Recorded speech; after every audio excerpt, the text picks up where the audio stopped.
जय हिंद साथियों, स्वागत है आपका हमारे YouTube channel general studies tricks में। साथियों, आज हम लोग 7 और 8 जून 2023 के डेली करंट अफेयर्स का एनालिसिस करेंगे।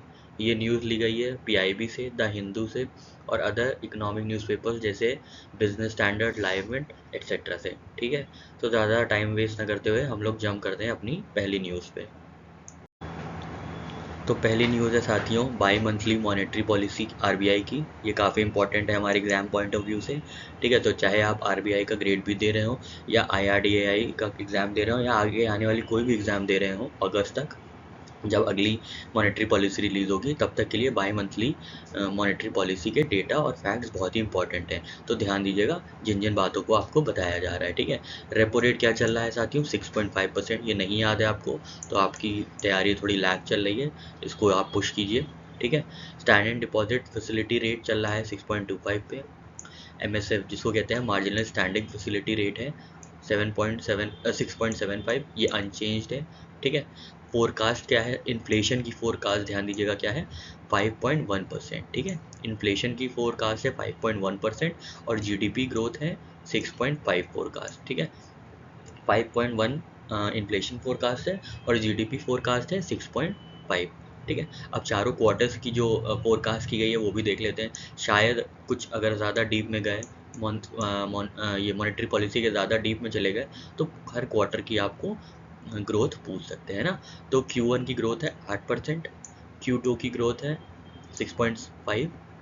ठीक है, Q3 की 6 और Q4 की 5.7। ठीक है, और ओवरऑल ग्रोथ रेट है 6.5%। ठीक है साथियों, नेक्स्ट है साथियों, आरबीआई ने परमिट किया है नॉन बैंक पीपीआई इशूअर्स को टू इशू ई रूपी वाउचर्स। ई रुपीज़ आप जानते ही हैं, नहीं जानते हैं तो आप प्लीज़ इसके बारे में जानिए और कमेंट सेक्शन में ब्रीफली इसके बारे में बताइए। ठीक है, अब बैंक क्या करेंगे? इशू करेंगे रुपए prepaid forex card, forex exchange card. तो ये क्या करेगा? इंटर ऑपरेबिलिटी बढ़ाएगा रुपी की। ठीक है, तो इसलिए रुपी प्रीपेड फॉरेक्स कार्ड लॉन्च किया गया है। ठीक है, तो मिनट्स ऑफ एमपीसी मीटिंग ज़रूरी नहीं है और नेक्स्ट मीटिंग अब होगी 8 से 10 अगस्त को। ठीक है, तो महत्वपूर्ण डेटा आपके लिए ये है कि इन्फ्लेशन की जो फोरकास्ट की गई, इन्फ्लेशन डेटा की फोरकास्ट की गई है वो 5.1% है और जीडीपी ग्रोथ रेट की जो फोरकास्ट की गई है वो 6.5। ठीक है, तो आप ऐसे याद रखेंगे 6 से कम हुआ 5। ठीक है, तो 5 हुआ इन्फ्लेशन। ठीक है, और इन्फ्लेशन 5.1 और ये 6.5। ठीक है, और हर क्वार्टर की ग्रोथ रेट सबसे पहले Q1 में Q8 होगी, सॉरी 8 होगी, Q2 में 6.5 है, Q3 में 6 है और Q4 में 5.7 है। इन सब रेट्स को भी ध्यान रखिएगा, कभी कदार पूछ लेते हैं। ठीक है, वैसे तो जीडीपी ग्रोथ और इन्फ्लेशन का डेटा आपको एकदम रटा होना चाहिए। ठीक है साथियों, चलिए आगे बढ़ते हैं और कुछ और मॉनेटरी पॉलिसी के कुछ और फैक्ट्स देख लेते हैं। इसी बाई मंथली मॉनेटरी पॉलिसी में साथियों फॉरेन पोर्टफोलियो इन्वेस्टमेंट्स की बात की गई है। आशा करते हैं आपको पता होगा एफडीआई और एफपीआई में डिफरेंस। ठीक है, नहीं पता है तो आप प्लीज़ पता करिए। ठीक है, एफडीआई और फॉरेन पोर्टफोलियो इन्वेस्टमेंट्स में तो फिजिकल ईयर 23-24 में अब तक 6 जून तक जो एफपीआई का इन्वेस्टमेंट हुआ इंडिया में वो है 8.4 बिलियन। ठीक है, 8.4 बिलियन। ठीक है, in comparison the net FPI flow was 14.41 billion in 21-22 and 5.9 billion in 22-23। ठीक है, ध्यान दीजिएगा आप लोग, ये इंपॉर्टेंट डेटा है। इन्फ्लेशन का डेटा आपको याद रखना है, जीडीपी ग्रोथ का डेटा याद रखना है और एफपीआई का डेटा याद रखना है। ठीक है, ये सबसे ज़्यादा इंपॉर्टेंट डेटा होते हैं जो कि एग्जाम में क्वेश्चन के रूप में आपके सामने आ सकते हैं। ठीक है, फिर है लिक्विडिटी एडजस्टमेंट फैसिलिटी की जो डेली बोरोइंग्स है इनको याद नहीं रखना है, बस आप एक बार रीड कर लीजिएगा कि ये जो हो गए हैं 1.7 lakh crore, indicating less surplus liquidity compare to 2.9 lakh crore observe throughout entire physical year 22-23। ठीक है, यहाँ मिस हो गया 23। ठीक है, तो तीन चीज़ें आपको याद रखनी, इन्फ्लेशन जिसका डेटा है 5.1, जिसका सॉरी ग्रोथ रेट है, सॉरी इन्फ्लेशन का डेटा फोरकास्ट है 5.1, जीडीपी ग्रोथ का फोरकास्ट है 6.5 और एफपीआई कितना है 8.4 बिलियन। ठीक है, 8.4 बिलियन। ये 3-4 डेटा हैं, आपको ज़रूर याद रखना है और इससे प्रोबेबिलिटी है कि क्वेश्चन ज़रूर ही फ्रेम होंगे। ठीक है साथियों, चलिए आगे बढ़ते हैं और नेक्स्ट न्यूज़ अपनी कवर करते हैं। ये न्यूज़ साथियों पीआईबी से ली गई है, ठीक है। तो इंडिया और यूएस, अगर आपने कल का वीडियो देखा होगा तो आपको पता होगा हमारे प्यारे मोदी जी, भारत के प्रधानमंत्री मोदी जी, वो जॉइंट सेशन, यूएस कांग्रेस के जॉइंट सेशन को संबोधित करेंगे, एड्रेस करेंगे, ठीक है। यूएस कांग्रेस को एड्रेस करेंगे। अगर आपने कल की वीडियो देखी होगी तो उसमें ये न्यूज़ थी, ठीक है। उसी को आगे बढ़ाते हुए अब इंडिया और यूएस ने ये एमओयू साइन किया है कि एक मॉनिटरिंग ग्रुप को इस्टेब्लिश किया जाएगा to boost hightech trade and tech partnership, ठीक है। The establishment of monitoring group and process made during inaugural meeting of Indo US strategic trade dialogue marks a significant milestone in the high-tech trade and technology, ठीक है। During inaugural meeting of India US strategic trade dialogue IUSTTD held in Washington, the two nations agreed to establish a monitoring group to review and monitor the progress of their collaborative efforts. ICET पता ही होगा, on critical and emerging technologies। ये किसका किसका initiative है? India US का initiative है। ध्यान दीजिएगा, ये इंपॉर्टेंट है, ठीक है। इंटरनेशनल अफेयर्स में ये चीज़ें इंपॉर्टेंट होती हैं, किसके साथ क्या क्या चीज़ें की जा रही हैं, ठीक है। तो मॉनिटरिंग ग्रुप किसके लिए इस्टेब्लिश होगा? हाई टेक ट्रेड और टेक पार्टनरशिप के लिए। और ICET किसके बीच है? इंडिया और यूएस के बीच है, मतलब इंडिया और यूएसए के बीच है। ICET का फुल फॉर्म क्या है? Initiative on critical and emerging technologies, critical emerging technologies, ठीक है साथियों। चलिए आगे बढ़ते हैं, नेक्स्ट न्यूज़ लेते हैं अपनी। नेक्स्ट न्यूज़ है साथियों, 8 जून को वर्ल्ड ओशंस डे सेलिब्रेट किया जाता है, ठीक है। 8 जून को वर्ल्ड ओशंस डे सेलिब्रेट किया जाता है। ये न्यूज़ इसलिए ली गई है क्योंकि इसकी एक थीम है जो कि इम्पॉर्टेंट है, planet ocean the tides are changing, ये इसकी थीम है, ठीक है। तो ध्यान कैसे रखेंगे आप, कैसे, एक छोटी सी ट्रिक है इसके लिए। ओशंस में ही टाइड्स होती है ना, टाइड्स कहाँ होती है? ओशन में होती है। ओशन में क्या होता है? टाइड्स होती हैं, वेव्स होती हैं, सुनामी होती है, तो टाइड्स होती है ना। तो आप ध्यान रखिएगा, जो वर्ल्ड ओशंस डे की जो इस बार की थीम है वो टाइड से रिलेटेड है, तो टाइड्स आर चेंजिंग, ठीक है। और ये वर्ल्ड ओशन डे को पहली बार सेलिब्रेट किया गया था 2008 में, ठीक है साथियों। 8 जून को सेलिब्रेट करते हैं ओशंस डे, और 2008 में पहली बार सेलिब्रेट किया गया था, और इस बार की थीम है टाइड्स आर चेंजिंग, ठीक है। चलिए आगे बढ़ते हैं। नेक्स्ट इन्फॉर्मेशन से साथियों, कुछ पर्सनालिटी से रिलेटेड जिनके अपॉइंटमेंट्स हैं, कुछ ऑबिचुअरीज हैं, ठीक है। तो सबसे पहले हैं DG अतुल वर्मा। इनको 3 मंथ का एक्सटेंशन मिला है by competition commission of India, ठीक है। कॉम्पिटिशन कमीशन ऑफ इंडिया, किसको? DG अतुल कुमार को, ठीक है। अभी हम लोग कॉम्पिटिशन कमीशन ऑफ इंडिया के बारे में आगे भी पढ़ेंगे। नेक्स्ट है साथियों, एयर मार्शल राजेश कुमार आनंद साहब को टेक ओवर किया इन्होंने air officer in charge administration का, ठीक है। IAF में, इंडियन एयरफोर्स में air officer in charge administration, ठीक है। नेक्स्ट है साथियों, मोतामिद सेल्वी, ये हैं तमिलनाडु की first women to scale Mount Everest, ठीक है। इंपॉर्टेंट है, शायद पूछ लिया जाए, ठीक है, क्योंकि वुमेन रिलेटेड चीज़ें या वुमेन रिलेटेड डायमेंशन अक्सर ही एग्जाम में पूछ लिए जाते हैं, ठीक है। ये पूछ लिया जाएगा कि ये किस स्टेट को बिलोंग करती हैं, या ये किस चीज़ में अभी इन्होंने अपना नाम बैक कराया है, नाम अपना नोट कराया है। तो इन्होंने माउंट एवरेस्ट की स्केलिंग में अपना नाम नोट कराया है, और ये पहली तमिलनाडु की वीमेन है जिन्होंने माउंट एवरेस्ट को स्केल किया है, ठीक है। नेक्स्ट है साथियों, गीतांजलि अय्यर, ये इंडिया की one of the first English female news broadcaster या प्रेजेंटर थी ऑन दूरदर्शन। इनकी डेथ हो चुकी है, ये पास अवे हो चुकी हैं, ठीक है। गीतांजलि अय्यर इंपॉर्टेंट है, ध्यान रखिएगा, ठीक है। One of the first English female news presenters, ठीक है। नेक्स्ट है साथियों, सुनील कुमार, इन्होंने डिकैथलॉन गोल्ड, जो कि एशियन अंडर 20 एथलेटिक्स चैम्पियनशिप है, उसमें गोल्ड जीता है, ठीक है। डिकैथलॉन गोल्ड जीता है इन्होंने अंडर 20 एथलेटिक्स चैम्पियनशिप में, जो कहाँ हुई है? इंचियोन, साउथ कोरिया, ठीक है। तो ऐसे याद रखिएगा सुनील कुमार, और ऐसे याद रखिएगा साउथ कोरिया। इन्होंने क्या जीता है? गोल्ड जीता है अंडर 20 एथलेटिक्स चैम्पियनशिप, ठीक है। नेक्स्ट है साथियों, जनार्दन प्रसाद, इनको नया डायरेक्टर जनरल अपॉइंट किया गया है जियोलॉजिकल सर्वे ऑफ इंडिया का, ठीक है। और ये किसको टेक ओवर करेंगे? S राजू को, ठीक है। S राजू को ये टेक ओवर करेंगे, कौन? जनार्दन प्रसाद, ठीक है। जल्दी से फिर एक बार सारी रिव्यूज़ कर लेते हैं। DG Atul Kumar, CCI competition commission of India, air marshal Rajesh Kumar Anand, air officer in charge Muthamizh Selvi, first Tamil Nadu women to scale Mount Everest, Geetanjali Iyer, one of the first English female news broadcasters in Doordarshan, Sunil Kumar won decathlon gold at Asian Under 20 Athletics Championship in South Korea. Janardhan Prasad succeeded S. Raju to become Director General of Geological Survey of India. ठीक है साथियों, चलिए आगे बढ़ते हैं। Next news है साथियों Germany से रिलेटेड।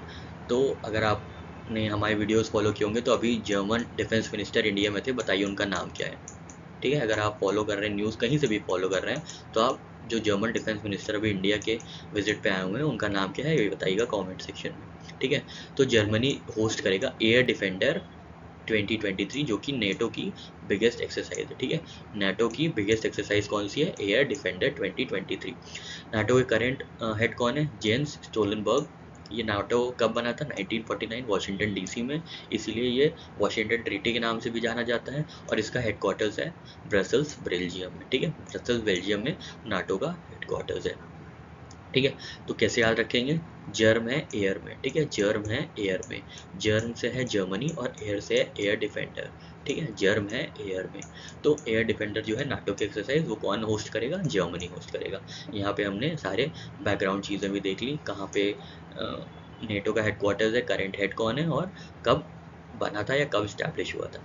ठीक है साथियों, चलिए आगे बढ़ते हैं।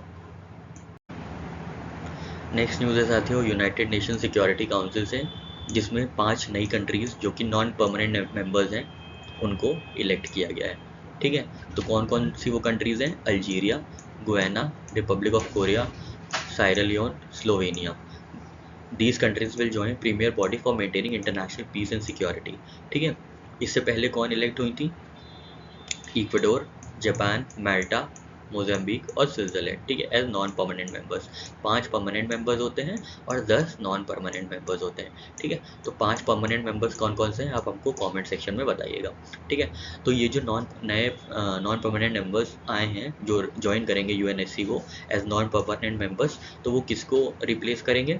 अल्बानिया, ब्राज़ील, गबन, घाना और यूएई। ठीक है, ये तीनों डायमेंशन बहुत इंपॉर्टेंट है, किसी भी डायमेंशन से आपसे क्वेश्चन पूछा जा सकता है। ठीक है, तो 15 कंट्रीज हैं टोटल, आप आराम से याद कर लीजिएगा। ठीक है, अब यूनाइटेड नेशन सिक्योरिटी काउंसिल कब बना था? 1945 में। ठीक है, यूनाइटेड नेशंस आया था 1945 में, तो उसी के अकॉर्डिंग यूएनएससी बन गया था। ठीक है, इसका हेडक्वार्टर है न्यूयॉर्क यूनाइटेड स्टेट्स में, और जो हेड है यूएनएससी हेड है एंटोनियो गुटेरेस साहब है, ये पोर्चुगल से आते हैं। ठीक है, ये पोर्चुगल को बिलोंग करते हैं। ठीक है, तो यहाँ पे आप ध्यान दीजिएगा, इंपॉर्टेंट डेटा है, ज़रूर याद कर लीजिएगा, 2-3 बार देखेंगे याद हो जाएगा। ठीक है, चलिए आगे बढ़ते हैं और नेक्स्ट इन्फॉर्मेशन लेते हैं अपनी।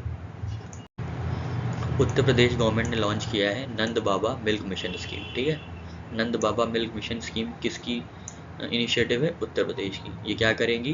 This scheme aims to facilitate sale of milk at a reasonable price through dairy cooperative societies in producers village itself. ठीक है, तो किसी गांव में एक कोऑपरेटिव सोसाइटी हो जाएगी और वहीं से सस्ते दरों पे मिल्क बेचा जाएगा, ताकि जो प्रोड्यूसर्स हैं उनको बाहर कहीं जाना ना पड़े गाँव छोड़ के, और आराम से उनकी आमदनी भी होती रहे। ठीक है साथियों, तो उत्तर प्रदेश ने शुरू किया है Nand Baba milk mission scheme. चलिए आगे बढ़ते हैं। अब साथियों नेक्स्ट न्यूज़ है आंध्र प्रदेश से, जहाँ पे पोलावरम प्रोजेक्ट बन रहा है। ठीक है, तो इसमें बताया गया है कि centre agrees to sanction 12,900 crore for Polavaram project. ठीक है, तो पोलावरम प्रोजेक्ट जो है उसमें सेंट्रल गवर्नमेंट ने अग्री किया है कि वो देंगे कितने रुपए? 12,911 करोड़ रुपए। ठीक है, and this 12,911 crore also includes 2,000 crore to cover extra expenditure caused by allegedly faulty construction और diaphragm wall build during TDP government. चलिए ये इंपॉर्टेंट नहीं है, तो आपके लिए ये इंपॉर्टेंट है कि सेंटर जो है उन्होंने सैंक्शन किया है 12,911 करोड़ रुपए पोलावरम प्रोजेक्ट के लिए। तो आपको ये बताना है पोलावरम प्रोजेक्ट जो है वो किस नदी पे बेस्ड है, किस नदी पे बन रहा है पोलावरम प्रोजेक्ट। ठीक है साथियों, अभी हम लोग ने यूपी से देखा था नंद बाबा मिशन और आंध्र प्रदेश में पोलावरम प्रोजेक्ट। ठीक है साथियों, चलिए आगे बढ़ते हैं। नेक्स्ट इन्फॉर्मेशन है साथियों एचडीएफसी बैंक से रिलेटेड। तो इन्होंने अपना इंट्रोड्यूस किया नया क्रेडिट कार्ड जिसका नाम है मिलेनिया क्रेडिट कार्ड। ठीक है, मिलेनिया क्रेडिट कार्ड किसकी इनिशिएटिव है? एचडीएफसी बैंक की, which offers cashback over e commerce platforms and multiple benefits. ठीक है, तो आप ध्यान रखिएगा कि एचडीएफसी बैंक जो है वो मिलेनिया क्रेडिट कार्ड निकाला है। ठीक है, तो ध्यान रखिएगा, मिल के एचडी में वीडियोस देखेंगे। ठीक है, मिल के एचडी में वीडियोस देखेंगे।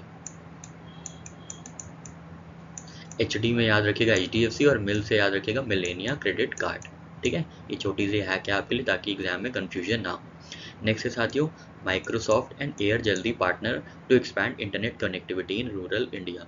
ठीक है, माइक्रोसॉफ्ट और AirJaldi have agreed for 3-year memorandum of understanding called contentful creativity to improve internet access and meaningful connectivity in rural areas of India. ठीक है, तो ध्यान रखिएगा, रूरल इंडिया में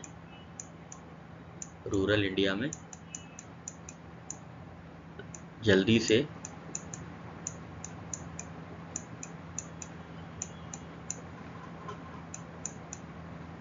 माइक ले आओ। ठीक है, रूरल इंडिया में जल्दी से माइक ले आओ।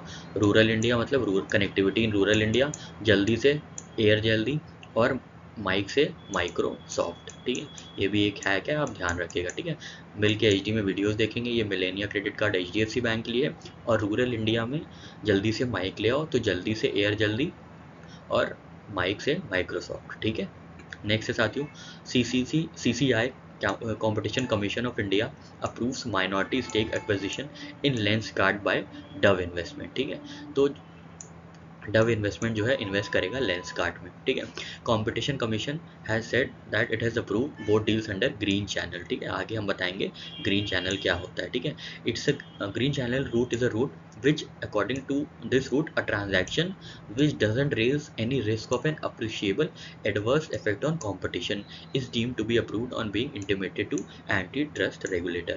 ठीक है, कोई ऐसी ट्रांजैक्शन है, कोई ऐसा लेन देन है जहाँ पे कंपटीशन कमीशन ऑफ इंडिया को लगता है कि कोई एडवर्स इफेक्ट नहीं होगा कंपटीशन में। ठीक है, कंपटीशन मतलब ये होता है कि सबको बराबरी प्लेइंग फील्ड मिले। ठीक है, लेवल प्लेइंग फील्ड सबको मिले। ठीक है, चाहे वो छोटा इंडस्ट्रियल कोई भी इंडस्ट्रियल यूनिट हो या बड़ी इंडस्ट्रियल यूनिट हो, सबको ही लेवल प्लेइंग फील्ड मिले, इसी को कहते हैं कंपटीशन। और इसमें अगर कोई अनलेवल प्लेइंग फील्ड मिलती है किसी को ज़्यादा अच्छी स्टैंस मिल जाती है, ठीक है, तो इसको कहते हैं एडवर्स इफेक्ट ऑन कंपटीशन। तो इसी चीज़ को बचाता है। अगर इन चीज़ को पता चलता है कि कोई एडवर्स कंपटीशन नहीं है, तो सारे ट्रांजैक्शन फिर ग्रीन चैनल रूट से जाते हैं।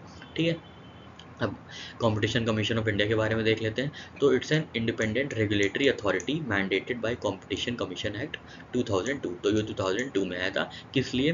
To prevent practices that have an adverse effect on competition in various sectors of economy. ठीक है, बस इतना सा काम है कि जो कंपटीशन है वो बरकरार है, किसी एक बड़ी कंपनी को या छोटी कंपनी को एज ना मिले किसी के ऊपर, सब अपनी कॉम्पिटेंसी लेवल डेवलप करके फाइट करें। ठीक है साथियों, तो जल्दी से एक बार फिर से देख लेते हैं। एचडी में मिल के वीडियो देखेंगे तो एचडी मतलब एचडीएफसी बैंक मिल के मिलेनिया क्रेडिट कार्ड लॉन्च किया है। रूरल एरिया में जल्दी से माइक लाओ या मंगाओ, तो माइक से माइक्रोसॉफ्ट जल्दी एयर जल्दी और कनेक्टिविटी इन रूरल इंडिया। ठीक है, और सीसीआई ने अप्रूव किया है minority stake acquisition by Dove investment in Lenskart under green channel route. ठीक है, ग्रीन चैनल रूट आप याद कर लेंगे। ये भी पूछ सकते हैं ग्रीन चैनल रूट किसके लिए यूज़ होता है, तो बता दीजिएगा कि transaction which doesn't have any risk on adverse effect on competition। ठीक है, चलिए आगे बढ़ते हैं साथियों। नेक्स्ट न्यूज़ है साथियों जेपी मॉर्गन से रिलेटेड। ये बैंक है, तो ये JP Morgan chase and company ने शुरू किया है ब्लॉकचेन सेटलमेंट सिस्टम। ठीक है, तो बैंकिंग्स के सेटलमेंट होंगे वो ब्लॉकचेन के माध्यम से होंगे। आप जानते हैं ब्लॉकचेन टेक्नोलॉजी क्या है। ठीक है, विद 6 बैंक्स फ्रॉम इंडिया। तो कौन कौन से वो 6 बैंक्स हैं ये इंपॉर्टेंट है। एचडीएफसी बैंक होगा ही, आईसीआईसीआई होगा ही, एक्सिस हो गई, ये टॉप 3 बैंक्स हैं प्राइवेट सेक्टर के। ठीक है, येस बैंक होगा, उसके बाद जेपी मॉर्गन का खुद का बैंक है। ठीक है, तो 5 ये बैंक हो गए और छठा जेपी मॉर्गन हो गया और इंडसलैंड बैंक। ठीक है, IndusInd bank, HDFC, ICICI, axis, yes bank और इंडसलैंड बैंक। ठीक है, और जेपी मॉर्गन खुद एक बैंक जो कि यूनिट है कहाँ पे, गिफ्ट सिटी गुजरात में। ठीक है, गिफ्ट सिटी गुजरात में। ठीक है, तो किसने लॉन्च किया है? जेपी मॉर्गन ने blockchain settlement system with 6 banks. ध्यान दीजिएगा 6 बैंक्स हैं। ठीक है, 6 banks including JP Morgan's own unit at GIFT City Gujarat. ठीक है साथियों, नेक्स्ट साथियों सिडबी ने साइन किया है MOU with HDFC bank limited for which will work together to provide complete financial product and services to customers under MSME। तो आप जानते हैं सिडबी जो है MSME के लिए काम करता है। ठीक है, तो सिडबी ने HDFC के साथ मिलके ये एमओयू साइन किया है। ठीक है, तो अभी हम लोगों ने देखा था एचडी क्या करेगा, मिल के वीडियो दिखाएगा, ठीक है, मिल के वीडियो दिखाएगा। तो मिल के वीडियो किसकी दिखाएगा? सिड की, ठीक है, सिड की। सिड से याद रखिएगा, सिड और HDFC का भी MOU हुआ है, और HDFC निकालेगा मिलेनिया क्रेडिट कार्ड। तो हम लोग ने ये तीनों इन्फॉर्मेशन इंटरकनेक्ट कर ली बहुत ही आसानी से, ठीक है।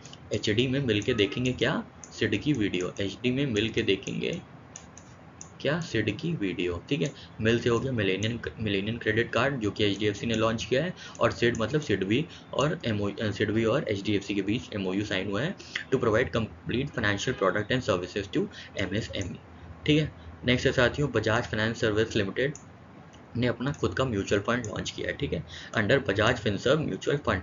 This will be India's 43rd asset management company. ध्यान दीजिएगा, 43rd एसेट मैनेजमेंट कंपनी है, and 6th company to enter the MF industry post 2021। मतलब कोरोना के बाद में जो इंडस्ट्री एंटर कर रही है, तो 6th mutual fund company enter कर रही है, ठीक है। ये हेडक्वार्टर होगी पुणे में, ठीक है साथियों। ध्यान दीजिएगा, 43rd और 6th, ये दोनों फिगर इंपॉर्टेंट है, ठीक है। चलिए जल्दी से एक बार फिर से देख लेते हैं। तो JP मॉर्गन ने ब्लॉकचेन सेटलमेंट सिस्टम स्टैब्लिश किया है विद 6 बैंक्स फ्रॉम इंडिया। सिड की वीडियोस देखेंगे HD में मिल के, सिड की वीडियोस देखेंगे HD में मिल के, HDFC और मिल के HDFC और सिडबी में साइन हुआ है MOU, है ना। और मिल क्या है यहाँ पे? मिलेनियल क्रेडिट कार्ड HDFC का, ठीक है। और बजाज फिनसर्व लिमिटेड जो है वो म्यूचुअल फंड अपना लॉन्च करेंगे। ये 43rd एसेट मैनेजमेंट कंपनी होगी, and 6th company to enter MF industry post 2021, ठीक है साथियों। तो आशा करते हैं आपको यहाँ पे सारी इन्फॉर्मेशन समझ में आई होंगी। चलिए आगे बढ़ते हैं साथियों। नेक्स्ट न्यूज़ है साथियों, मेटा और ministry of women and child development ने लॉन्च किया है अमृत जनरेशन कैंपेन, नए भारत के सपने, ठीक है। किसने लॉन्च किया है? विमेन एंड चाइल्ड डेवलपमेंट में, किसके साथ? मेटा, जो कि पहले फेसबुक के नाम से जाना जाता था, ठीक है। इन्होंने लॉन्च किया है अमृत जनरेशन कैंपेन। इससे क्या होगा? This campaign aims to showcase the aspirations of young India by inviting youth in the age group of 16 to 14 years to create reels on Instagram and Facebook showcasing their aspirations and dreams for the future। तो इसमें क्या होगा? अमृत generation campaign में 16 से 18 साल के जो age group के जो बच्चे हैं उनको इनवाइट किया जाएगा रील्स बनाने के लिए। अपने टैलेंट पे वो रील्स बना सकते हैं। कोई बहुत अच्छा डांस करता है, बहुत अच्छा गाना गाता है, या जो भी एस्पिरेशंस एंड ड्रीम्स हैं फ्यूचर के लिए, तो उनकी रील्स बना के जनरेट कर सके आप इंस्टाग्राम और फेसबुक पे अपलोड कर सकते हैं इस कैंपेन के तहत, ठीक है, जिसका नाम है नए भारत के सपने। नए भारत मतलब नए बच्चों के सपने, ठीक है। इसका क्या नाम है? अमृत जनरेशन कैंपेन। किसने किसने लॉन्च किया है? ये मेटा और ministry of women and child development में। क्योंकि इंस्टाग्राम पे ही रील अपलोड करेंगे, तो इंस्टाग्राम किसका है? मेटा का है, इसलिए मेटा और ministry of women and child development ने मिलकर ये लॉन्च किया है, ठीक है साथियों। चलिए आगे बढ़ते हैं।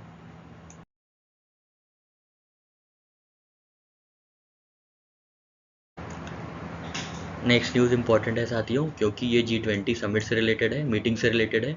तो 3rd G20 international financial architecture working group meeting concludes. तो ये कहाँ हुई थी? गोवा में हुई थी। अगर आपने शायद परसों का 5th और 6th जून का 4th या 5th जून का वीडियो देखा होगा, तो उसमें पूरा बताया गया था कि पहली दूसरी international financial architecture working group कहाँ हुई थी, और पहली और दूसरी सेंट्रल बैंक गवर्नर्स और फाइनेंस मिनिस्टर्स की मीटिंग कहाँ हुई थी। तो आपने वो नहीं देखा है तो प्लीज़ जाके देख लीजिएगा, ताकि आपको पूरा क्लियर आइडिया हो जाए कि कौन कौन सी मीटिंग कब कब कहाँ कहाँ हुई है, ठीक है। तो 3rd G20 international financial architecture working group की मीटिंग हुई थी गोवा में, ठीक है, गोवा में, ठीक है, गोवा में हुई थी। और इसके साथ को पार्टिसिपेंट्स कौन से थे? को चेयर्स कौन से थे? फ्रांस और कोरिया। ये इंपॉर्टेंट न्यूज़ है, ठीक है। ये हम लोग ने PIB से लिफ्ट की है, ठीक है, देख लीजिए आप, PIB की न्यूज़ है, ये इंपॉर्टेंट न्यूज़ है, ठीक है। पहली चीज़ तो है कि ये गोवा में कंक्लूड हुई है, और दूसरी चीज़ इसके चेयर कौन कौन है? को चेयर्स हैं, सॉरी, फ्रांस और कोरिया, ठीक है। चलिए आगे बढ़ते हैं साथियों। नेक्स्ट न्यूज़ है साथियों, मिनिस्ट्री ऑफ सिविल एविएशन की तरफ से उड़ान स्कीम को लेके कुछ चीज़ें हैं, कुछ डेटा, कुछ अचीवमेंट सामने आई हैं, तो उनके बारे में बात हो रही है। तो जो ज्योतिरादित्य सिंधिया साहब हैं, जो कि मिनिस्टर हैं सिविल एविएशन के, उन्होंने बताया है कि डोमेस्टिक पैसेंजर्स की जो क्वांटम है वो डबल हो गई है, from 60 million to 143 million in 2020, ठीक है। ये इंपॉर्टेंट नहीं है, इंपॉर्टेंट ये वाला डेटा है कि during last 9 years 11 more greenfield airports have been operationalised, ठीक है, अंडर उड़ान स्कीम, ठीक है, under Udan scheme 180 RCS regional connectivity scheme airports including 25 water aerodromes and 40 helipads identified for operation. ठीक है, आप ये पढ़ लीजिएगा, ये पूरा बेसिक इसी का है, पूरा सम है इसी का, तो आप एक बार पढ़ लीजिएगा, डिस्क्रिप्टिव में आपके ये काम आ सकता है to highlight government's achievements in the field of civil aviation. ठीक है, सबसे ज़्यादा इंपॉर्टेंट है कि during last 9 years 11 more greenfield airports have been operationalised. ठीक है साथियों, चलिए आगे बढ़ते हैं। नेक्स्ट न्यूज़ है साथियों सागर परिक्रमा को लेकर। ठीक है, सागर परिक्रमा को लेकर एक न्यूज़ आई है, उसको हम लोग कवर करेंगे। तो union ministries for fisheries animal husbandry and dairying Shri Parshottam Rupala has taken initiative of Sagar Parikrama. ठीक है, सागर परिक्रमा क्या है, जो पूरी कोस्ट लाइन है इंडिया की, वहाँ पे सब जाएंगे, सागर परिक्रमा पूरी परिक्रमा होगी हैं, और वहाँ पे फिशरमैन्स कम्युनिटी से मिलेंगे, उनके जो तकलीफ़ें हैं, उनके दुख दर्द है वो बांटा जाएगा, और जो भी सोल्यूशन है उनकी प्रॉब्लम के वो प्रोवाइड किए जाएंगे। ठीक है, गवर्नमेंट डायरेक्ट इंटरैक्ट करेगी फिशरी सेक्टर से रिलेटेड, जो भी फिशरमैन्स हैं, फिश फार्मर्स हैं, बेनिफिशियरीज हैं, उन सबसे फेस टू फेस यहाँ पे बातचीत होगी। ठीक है, टू अपलिफ्ट दीज सेक्शंस। ठीक है, जर्नी ऑफ फर्स्ट, तो ये 7th फेज़ है सागर परिक्रमा का। ठीक है, पहला फेज़ कहाँ कब लॉन्च हुआ था, पहला फेज़ जो लॉन्च हुआ था वो गुजरात में लॉन्च हुआ था 2022 में। ठीक है, पिछले साल 2022 में गुजरात में, तो यहाँ से चली थी। ठीक है, अब ये 7th फेज़ में कहाँ पे पहुँच गई, यहाँ पे केरला और लक्षद्वीप में, 7th फेज़ में केरला और लक्षद्वीप में। इसके बाद ये कवर करते करते करते यहाँ वेस्ट बंगाल तक आएंगी। ठीक है, तो हम लोग देख लेते हैं और चीज़ें।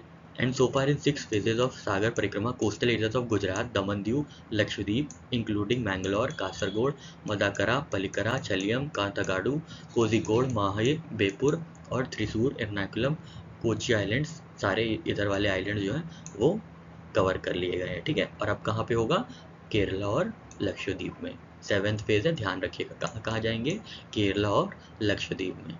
ठीक है, सागर होता है ओशन। ठीक है, सागर मतलब होता है ओशन, ओशन से ही रिलेटेड है लेक। ठीक है, लेक, तो लेक में अभी सागर परिक्रमा होगी। ठीक है, लेक मतलब लक्षद्वीप प्लस केरला। ठीक है, लेक से आप याद रखिएगा, 7th जो फेज है सागर परिक्रमा का वो लेक में होगा, तो लेक की सागर परिक्रमा होगी। ठीक है, लेक से कैसे याद रखेंगे, लक्षद्वीप और केरला। ठीक है, यहाँ पे हम लोग मैप के थ्रू बता दिया है और आपके दिमाग में ये रहेगा। गुजरात से शुरू हुई थी 2022 में। ठीक है, गुजरात से शुरू हुई थी, टिप से शुरू हुई थी यहाँ से, और फिर यहाँ पे आ गई है, और फिर यहाँ जाके वेस्ट बंगाल में ख़त्म होगी। ठीक है, चलिए आगे बढ़ते हैं साथियों। साथियों, मिनिस्ट्री ऑफ स्टील से रिलेटेड कुछ चीज़ें सामने आई हैं, कुछ अचीवमेंट्स हैं उनके, अब हम लोग उनके बारे में देख लेते हैं। तो आपको पता ही होगा, अगर आप करंट अफेयर से रूबरू हैं पिछले 5-6 महीने से, कि इंडिया जो है वो सेकेंड लार्जेस्ट प्रोड्यूसर है कोल्ड स्टील, क्रूड स्टील का। ठीक है, क्रूड स्टील का सेकेंड लार्जेस्ट प्रोड्यूसर कौन है, इंडिया है। ऑब्वियसली फर्स्ट कौन होगा, चाइना। ठीक है, फर्स्ट चाइना है। ठीक है, तो एक्सपोर्ट कितना किया गया है फिनिश्ड स्टील, 6.72 मिलियन टन, और इंपोर्ट कितना किया गया है, 6.02 मिलियन टन। ठीक है, 6.72 एक्सपोर्ट किया गया और 6.02 इंपोर्ट किया गया। ठीक है, in past 9 years steel CPSC use central public sector enterprises this much of crore for capex के कैपिटल एक्सपेंडिचर। ठीक है, एक बार RBI के एग्जाम में पूछा गया था कि डिफेंस में कितना केपेक्स यूज हुआ है। ठीक है, वैसे ही इसमें पूछ सकते हैं स्टील सेक्टर में कितना केपेक्स यूज हुआ है, तो 90,000 करोड़ यूज हुए हैं। ठीक है, ध्यान दीजिएगा, इंपॉर्टेंट फिगर है ये। ठीक है, 90,273.88 crore has been use for capital expenditure. ठीक है, बाकी यहाँ पे 6 व्हीकल स्क्रैपिंग सेंटर्स खुले हैं। ठीक है, यहाँ पे 57 MOU साइन किए गए हैं including 27 companies under productivity linked scheme. ठीक है, यहाँ पे ये है कि 13 टास्क फोर्सेस असाइन की गई हैं for each aspect of green steel production. ठीक है, ग्रीन स्टील प्रोडक्शन को इम्प्रूव करने या कैसे आगे उसको फैसिलिटेट करें, इसके लिए 13 टास्क फोर्सेस जो हैं असाइन की गई हैं। ठीक है, इतना ही था, और इसमें आप ध्यान दीजिएगा कि इंपोर्ट कितना है, एक्सपोर्ट कितना है और केपेक्स कितना है। ठीक है, 6 व्हीकल स्क्रैपिंग सेंटर सेटअप किए गए हैं, 3 और प्लान किए जा रहे हैं, और 13 टास्क फोर्सेज हैं जो कि ग्रीन स्टील प्रोडक्शन के लिए फैसिलिटेट करने के लिए इस्टेब्लिश किए गए हैं। ठीक है साथियों, चलिए आगे बढ़ते हैं।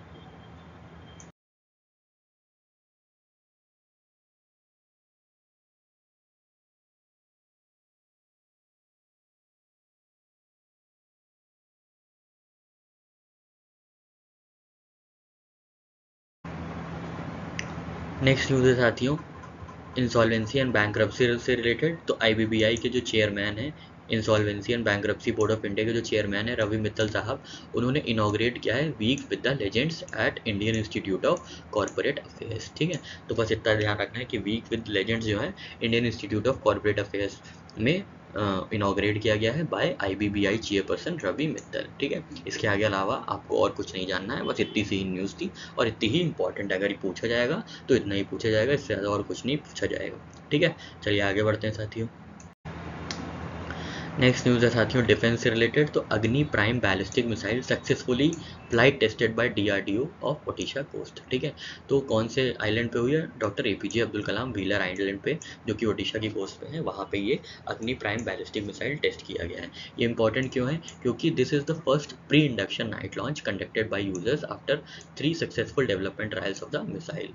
ठीक है, तो बस आपको इतना याद रखना है, this was the first pre induction night launch. ठीक है, प्री इंडक्शन नाइट लॉन्च किसका था? तो अग्नि प्राइम का था। ठीक है, अग्नि प्राइम का था क्या? First pre induction night launch. और ये कहाँ पे किया गया था? Doctor APJ Abdul Kalam Wheeler island पे। ठीक है, जिसको व्हीलर आइलैंड के नाम से पहले जाना जाता था। ठीक है साथियों, चलिए आगे बढ़ते हैं। यहाँ पे दो छोटी छोटी वन लाइनर न्यूज़ हैं आपके लिए, एक बार देख लीजिएगा जल्दी से। तो श्री नितिन गडकरी जी ने, जो कि हमारे हाईवे अथॉरिटी के रोड एंड ट्रांसपोर्ट के हमारे मिनिस्टर साहब हैं, नितिन गडकरी साहब, उन्होंने जम्मू कश्मीर में जायसवाल ब्रिज का इनॉग्रेशन किया है। ठीक है, जायसवाल ब्रिज को बताया कि कंप्लीट हो गया। तो जायसवाल ब्रिज कहाँ है साथियों? जम्मू कश्मीर में, चिनाब रिवर पे। ठीक है, जम्मू कश्मीर, तो जे से जम्मू और जे से जायसवाल। ठीक है, ऐसे याद रखिएगा। और चिनाब रिवर पे ये जो ब्रिज है ये कंस्ट्रक्ट किया गया है। ठीक है साथियों, और साथियों अगर आप हमारा वीडियो देख रहे हैं, एक दो दिन पहले भी देखे होंगे, तो हम लोग ने बात की थी कि president of India Shri Draupadi Murmu ji पहले कहाँ गई थी? सूरीनाम गई थी। तो हमने आपको बताया था सूरीनाम से आप याद रखेंगे सूर्य, और सूर्य से क्या है? सूर्य क्या होता है? येलो स्टार है ना, येलो स्टार है। तो येलो स्टार जो है वहाँ का हाईएस्ट सिविलियन अवार्ड है सूरीनाम का, जो कि अभी बेस्टो किया गया है किसमें, किस पे? हमारी प्रेसिडेंट द्रौपदी मुर्मू जी पे। ठीक है, तो उसके बाद सूरीनाम के बाद जो है president of India reaches Serbia. ठीक है, she is the first president to visit Serbia. ठीक है, सर्बिया की कैपिटल है बेलग्रेड। ठीक है, आप बताइएगा सूरीनाम की कैपिटल, कमेंट सेक्शन में बताइएगा हमको कि क्या है। ठीक है साथियों, चलिए आगे बढ़ते हैं और नेक्स्ट न्यूज़ देख लेते हैं। ये लास्ट स्लाइड है साथियों, तो मतलब आखिरी 3 न्यूज़ हैं आपके लिए, 6th और 7th और 8th जून के लिए। ठीक है, तो 6th edition of annual naval exercise between India and Maldives was scheduled to be conducted from 4 July. यहाँ पे कुछ चीज़ मिसिंग है साथियों, हम आपको कल इसको अपडेट कर देंगे। ठीक है, यहाँ पे शायद हमने कुछ मिस कर दिया है लिखना कि जो इंडिया और मालदीव्स की जो एक्सरसाइज है उसका नाम क्या है। ठीक है, इस पर आप ध्यान मत दीजिएगा, ये दो इंपॉर्टेंट न्यूज़ हैं, ध्यान दीजिएगा। इंडियन नेवी ने पार्टनर किया है विद QNU लैब्स। ठीक है, QNU labs to leverage quantum based techniques for secure communication. ठीक है, किसने साइन किया है MOU with QNU labs? Indian navy ने। ठीक है, नेवी ने पार्टनरशिप की है QNU लैब के साथ, किस चीज़ के लिए? क्वांटम बेस्ड टेक्निक्स के लिए। ठीक है, तो Q से क्वांटम बेस्ड, QNU से समझ जाएगा क्वांटम बेस्ड टेक्निक की बात हो रही है, तो कौन यूज़ करेगा इसको? नेवी यूज़ करेगा। ठीक है, और लास्ट इन्फॉर्मेशन है आज के लिए साथियों, IIT मद्रास ने एक IIT मद्रास का इंक्यूबेटेड स्टार्टअप है जिसका नाम है गैलेक्साई। ठीक है, गैलेक्साई वो अपनी पहली world first multi sensor earth observation satellite launch करेगा। ठीक है, नेक्स्ट ईयर, जिसका नाम होगा दृष्टि मिशन। ठीक है, यहाँ पे यही लिखा है, IIT Madras incubated space startup to launch India's first multi sensor earth observation satellite. ठीक है, first multi sensor earth observation satellite. ठीक है, जिसका स्टार्टअप का क्या नाम है? गैलेक्साई। ठीक है, गैलेक्साई। ठीक है, और मिशन का क्या नाम है? दृष्टि मिशन। ठीक है साथियों, तो IIT मद्रास करेगा, IIT मद्रास का जो स्पेस स्टार्टअप टेक स्टार्टअप है उसका नाम है गैलेक्साई। गैलेक्साई वो multi sensor earth observation satellite launch करेगा पहली, अंडर द मिशन दृष्टि। ठीक है, दृष्टि। ठीक है साथियों, तो यहाँ पे हम लोग का पूरा सेशन आज का ख़त्म होता है। आशा करते हैं आपको सारी न्यूज़ और इन्फॉर्मेशन अच्छी लगी होंगी, और तब तक मेहनत करते रहिएगा, आराम से एंजॉय करते ही रहिए लाइफ। कल मिलते हैं नए सेशन के साथ, तब तक के लिए जय हिंद, जय भारत।